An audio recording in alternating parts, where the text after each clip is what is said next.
not guests, and we do not talk when they're talking.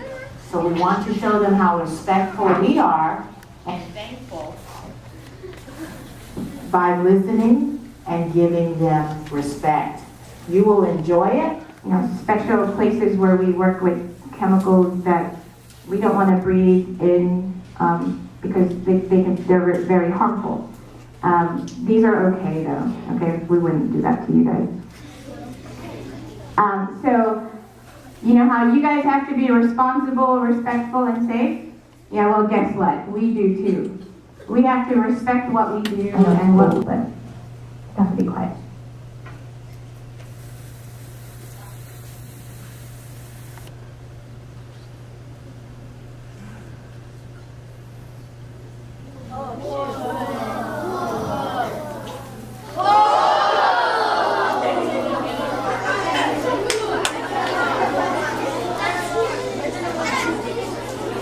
So that reaction produced light.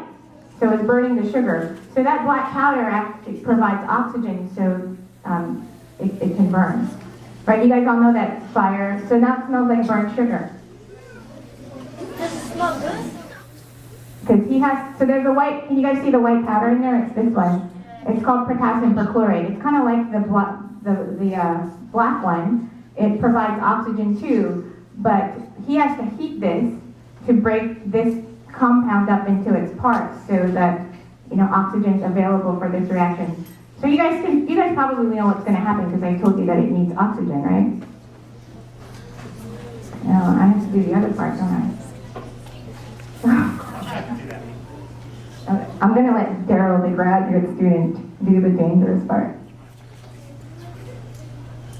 There are more women in science, by the way. I'm not the only one. There aren't that many of us. There are more guys than women, but that should never stop you. While he's doing that. So you saw the other reactions generated or produced light, right? There are many other ways to create light. How many of you guys know what this is? Glow sticks. Yeah.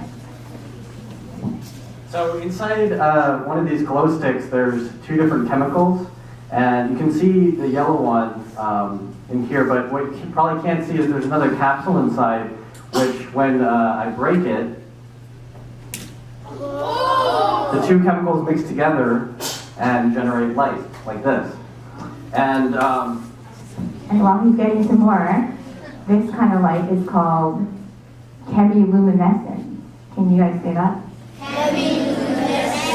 Oh, really? Very good. So now you know you've been doing chemistry all this time every time you do it.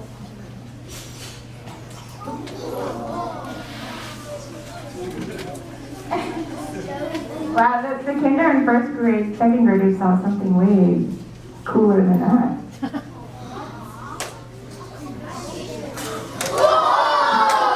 Okay, that was really cool. And dangerous. You guys want to try it again? Okay.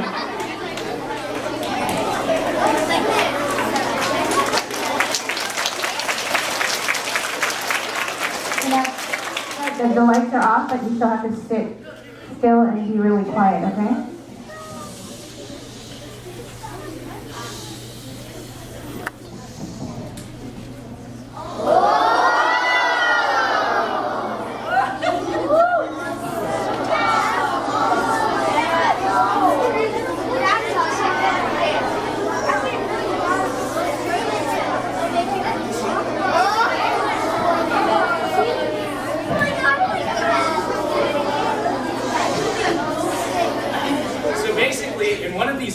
We had some iron. So basically the iron regenerates the ability for this molecule to make light, this basically light-giving molecule.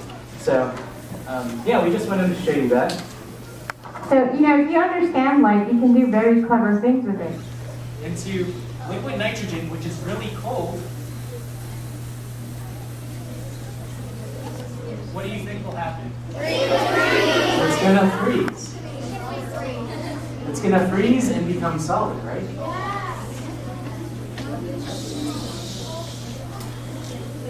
And so when it freezes and becomes solid, it can crumble really easily.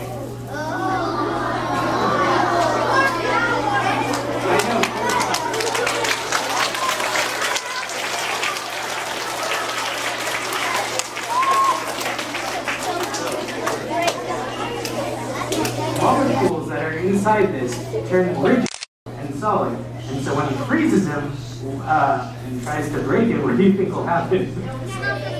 It will snap and break, right? It loses its elasticity. It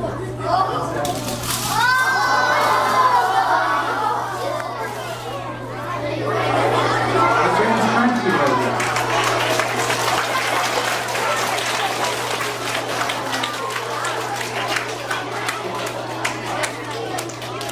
So this is the same glove that Nate froze. Can you see how it's shattered? But notice that it's warmed up back to room temperature. Oh, and it stretches again. And so that should tell you that when things reach a certain level of temperature, it gains back certain properties. So there's certain properties that occur at different temperatures. Can you guys see it? Oh, and someone's calling us.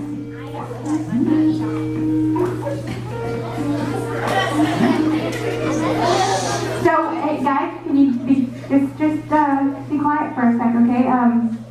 So our special friend's gonna come in, and he didn't. Well, this is a Martian rock. It's a Martian meteorite, and it's very special, so it has to be in a very special container. And Simon brought it all the way back from NASA in Houston. And he has two other kinds of meteorites. They are not Martian. They're from the asteroid belt. And you can't tell, but one is super, super heavy. Probably as heavy as a kindergartner. Guessing. It's pretty heavy. I haven't picked up a kindergartner in a while, so I wouldn't know. I told them about being respectful and safe, and I know you have to be that too. You bet. Like you guys heard, I grew up right here, right near you in the Bay Area. I grew up in San Carlos, which is just a few cities up. And I went to Heather School for elementary school and Terra Lynn Junior High. And I dreamed about being able to fly someday and go into space. And so I worked really hard in school, math and science especially, and I was able to go to space 3 times. So I went to space, and when we're in space, we got very, very careful, obviously. Safety is a very important thing, both inside the spaceship and outside the spaceship. When I go outside and do a spacewalk, I've got to make sure, number one, I'm always safe. And I hook a safety tether up. It's basically a rope that hooks me onto the space station, make sure I don't float away. So safety is very important to us. Yeah, because it wouldn't be good to float away when you're trying to go after good.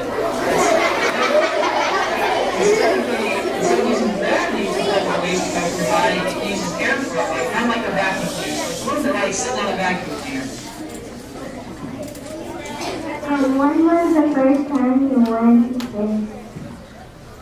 When was your first trip to My space? first mission was STS-110. That was April, 10 years ago. So I had a chance to go 10 years ago, and then about 4 years ago, and then just last year. This is Maria Rex. What is your favorite memory of being in space? My favorite memory of being in space, I think, is looking back at the world. It's just so beautiful. When you're in space up at 200 miles, you can see for about 1,000 miles in any direction. And so I remember one time coming up over California in the space shuttle, I could see all the way up to Washington State and all the way down to Mexico. So I could see the whole width of the country in one look. It was absolutely beautiful.